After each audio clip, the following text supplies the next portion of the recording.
بسم الله الرحمن الرحيم الحمد لله رب العالمين والصلاة والسلام على نبينا محمد وعلى آله وصحبه ومن والاه. Dear viewers, Assalamu alaikum wa rahmatullahi wa barakatuh, and welcome to our program, Cleanliness in Islam. In our previous episode, we were discussing the necessity of obeying the Messenger of Allah sallallahu alaihi wasallam in some of the instructions that he gave us in our practical lives when it comes to using the toilet, how to eat and how to drink, and the difficulties that can be encountered by us, some of them, when we don't obey him sallallahu alaihi wasallam in these issues. We've been talking about urinating in standing water. And the Messenger of Allah sallallahu alaihi wasallam forbade that. And there's a disease, bilharzia, which can be spread by those infected in the urinary tract with parasites. And if they urinate into the water and children play and they become infected with it. And in some places it's spread exactly like this. People urinating into standing water when they've been commanded, when we the Muslims have been commanded not to do such a thing. And then we discussed the spread of TB, tuberculosis. And the Messenger of Allah sallallahu alaihi wasallam told us, instructed us not to breathe into glasses that we're drinking from. Bismillah, drink from the glass and put it down. Don't hover over the glass and breathe into the glass. People who are infected with tuberculosis, and in some people it doesn't have any symptoms, overt symptoms, and they may not know, can spread TB to others who don't have it by breathing into the glass. Among the things that the Messenger of Allah taught the Ummah, he instructed us to practice Sunan al-Fitra, which includes clipping the fingernails. Some 2 to 3 million people die each year from diarrhea. It's thought that hand washing with soap could save at least 1 million of them. And it probably can. But in addition to hand washing, and this is coming from sources, medical sources outside the Muslims, but in addition to hand washing, the best course of action seems clear. The best course of action seems clear. Pay special attention to the sublingual department, to the compartment beneath your fingernails when washing your hands. And for the best bacterially hospitable fingernails, please keep them short and clean. Clip your fingernails regularly. Don't let them grow out and collect bacteria. And this is known now by more than just the Muslim Ummah. Others understand that you should clip your fingernails if you want to have the least amount of bacteria collect around your hands. Also, the religion of Islam teaches its followers at a very young age that we should not eat with the left hand. And you could be sitting at the table, and this is one of the first lessons that you teach your children. Eat with your right hand. Put the food in your right hand. Drink with your right hand, little Abdullah. Say Bismillah. And eat with your right hand. And eat what's in front of you. At a very young age, we should not eat with the left hand. The left hand is reserved to handle situations concerning filth, while the right hand is used for clean personal activities and interpersonal situations such as eating, drinking, shaking hands when greeting others, and handling or receiving objects from one person to another. This is all the actions of the right hand. Therefore, the right hand does not come into contact with filth. Imran ibn Hussein, may Allah be pleased with him, narrated, ما مسست ذكري بيميني منذ بايعت رسول الله صلى الله عليه وسلم. He said, I never touched my male private part with my right hand after I swore an oath of allegiance to the Messenger of Allah. May Allah raise his rank. Ibn Umar, radiallahu anhuma, narrated أن رسول الله صلى الله عليه وسلم قال إذا أكل أحدكم فليأكل بيمينه وإذا شرب فليشرب بيمينه فإن الشيطان يأكل بشماله ويشرب بشماله. أخرجه Muslim. Ibn Umar narrated the Messenger of Allah said, when one of you eats, he should eat with his right hand. And when he drinks, he should drink with his right hand. For the devil eats and drinks with his left hand. And this is found in Sahih Muslim. وعن سلمة ابن أقوع أن رجلا أكل عند رسول الله صلى الله عليه وسلم بشماله فقال كل بيمينك. قال لا أستطيع. قال لا استطعت. ما منعه إلا الكبر فما رفعها إلا فيه. رواه Muslim. Salama ibn Aqwa, may Allah be pleased with him, reported on the authority of his father, a man ate with his left hand in the presence of the Messenger of Allah sallallahu alaihi wasallam, whereupon the Messenger of Allah sallallahu alaihi wasallam said to him, eat with your right hand. And the man said, I cannot do that. Whereupon the Prophet sallallahu alaihi wasallam said, may you not be able to do that.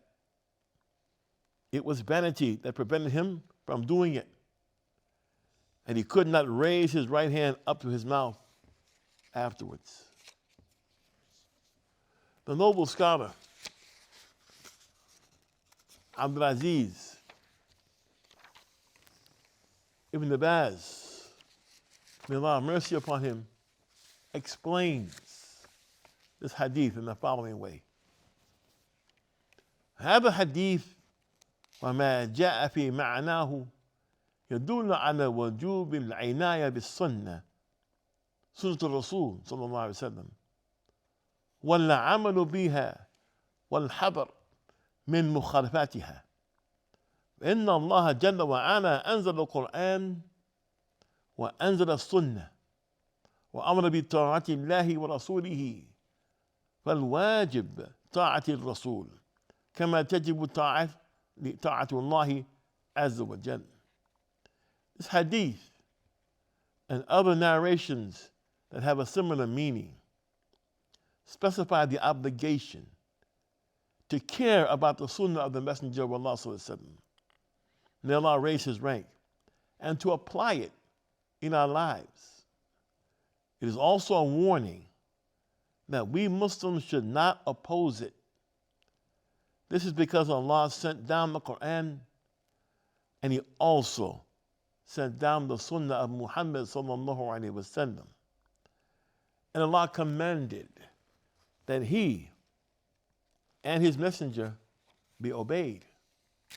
Therefore, it is an obligation to obey Allah and his messenger.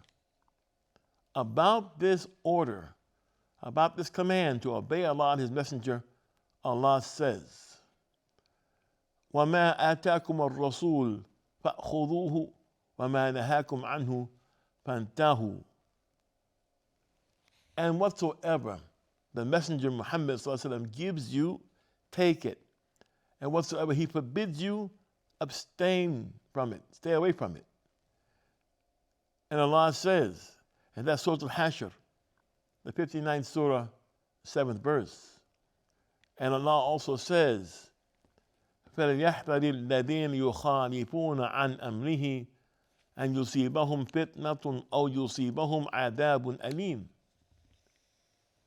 And let those who oppose the Messenger Muhammad Sallallahu commandment, meaning his sunnah, his legal judgments, his orders, his acts of worship, and his statements, beware lest some fitna befall you or a painful torment be afflicted upon them. And this is Surah An-Nur, verse 63. And Allah says, أطيعوا الله وأطيعوا الرسول. Obey Allah and obey the Messenger sallallahu alayhi wa sallam. And this is Surah An-Nisa, verse 59. And Allah says, من يطيع الرسول فقد أطاع الله. And whoever obeys the Messenger, he has indeed obeyed Allah. وكان ذات اليوم يأكل وأكل معه رجل فأكل بشماله فقال له النبي صلى الله عليه وسلم كل بيمينك فقال الرجل لا استطيع فقال لا استطعت وما رفعها إلى فيه يعني عوقب. أجاب الله دعوته حتى شلت يده ولم يرفعه بعد ذلك. The hadith of this topic happened when the Prophet ﷺ was eating. A man was eating with him using his left hand. The Prophet ﷺ advised him to eat with his right hand. The man commented that he was unable to eat with his right hand. At that, the Messenger of Allah said, may you not be able to do it. Allah answered the Prophet's dua, and the man was not able after that to raise his hand to his mouth with his right hand.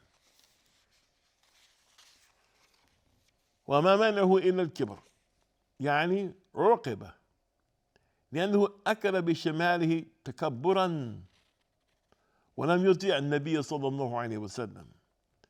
لما قال له كل بيمينك قال لا أستطيع فدعا إليه النبي صلى الله عليه وسلم وقال لا استطعت. فدل على أن من خالف السنة تكبرا وتعاظما أو استهزاء بها فهو حرى بالعقوبة كما جرى بالعقوبة كما جرى لهذا الرجل عوقب في الحال لما تكبر عن اتباع السنة. Nothing prevented this man from eating with his right hand except arrogance. Therefore, the Messenger of Allah ﷺ made dua against him for his arrogance, and he was not able to raise his hand to his mouth. This hadith shows that whoever opposes the sunnah with arrogance, conceit, or to make a mockery, to make fun of it, will experience a similar fate as this man who was too arrogant to follow the sunnah of the Messenger of Allah sallallahu alaihi wasallam. Here's a further explanation of eating with the right hand from a noble Sheikh Muhammad ibn Salih al-Uthaymeen. May Allah have mercy on him. The Sheikh said, rahimahullah, al-aklu biyad al-yusra wal-sharbi biyad al-yusra wal-akhl biyad al-yusra wal-i'ta'i biyad al-yusra كل هذه الأربع خلاف السنة. Eating, drinking, taking things from others as well as giving things to others with the left hand are actions that oppose the sunnah of the Messenger of Allah صلى الله عليه وسلم. فالأكل يكون باليمين والشرب يكون باليمين والأخذ من الغير يكون باليمين والإعطاء الغير يكون باليمين. هذه هي السنة. لكن الأكل بالشمال والشرب بالشمال محرم لقول النبي صلى الله عليه وسلم لا يأكل أحدكم بشماله ولا يشرب بشماله فإن الشيطان يأكل بشماله وَيَشْرَبْ بِشِمَالِهِ. Therefore, eating, drinking, giving things, and taking things from others is done with the right hand. That is the sunnah. On the other hand, eating and drinking with the left hand is forbidden, meaning it is haram in Islamic legislation. Because the Messenger of Allah ﷺ said, no person should eat and drink with his left hand, because Satan eats with his left hand and drinks with his left hand.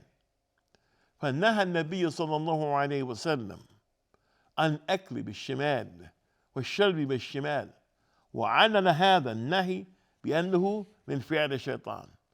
وهذا يؤكد اجتناب الأكل بالشمال والشرب بالشمال. وما أدري لأخي المسلم إذا خير بين أن يكون متبعا للشيطان وفي خطواته في أكله وشربه متشابها به في أكله وشربه أو متبعا للرسول صلى الله عليه وسلم وهديه وإرشاده، لا أدري إذا خير بين ذلك أيهما يختار. Eating and drinking with the left hand is forbidden, meaning haram to do. It isn't light, it's forbidden, it's haram. Because the reason the Messenger of Allah ﷺ gave is because the action is from the deeds of the devil, shaitan. This alone should be enough to stress the importance of not eating and drinking with the left hand. So, brother Muslim, tell me, if you were given a choice between resembling shaitan, between resembling the devil, and following his example in the way he eats and drinks, or following the guidance and example of Allah's Messenger, sallallahu alaihi wasallam, tell me, if you were given the choice, which one would you choose? More about this, inshallah ta'ala, in our next episode. I'm Talib Abdullah for the Sharjah Broadcasting Authority. Thank you for the privilege of your time. Assalamu alaikum wa rahmatullahi wa barakatuh.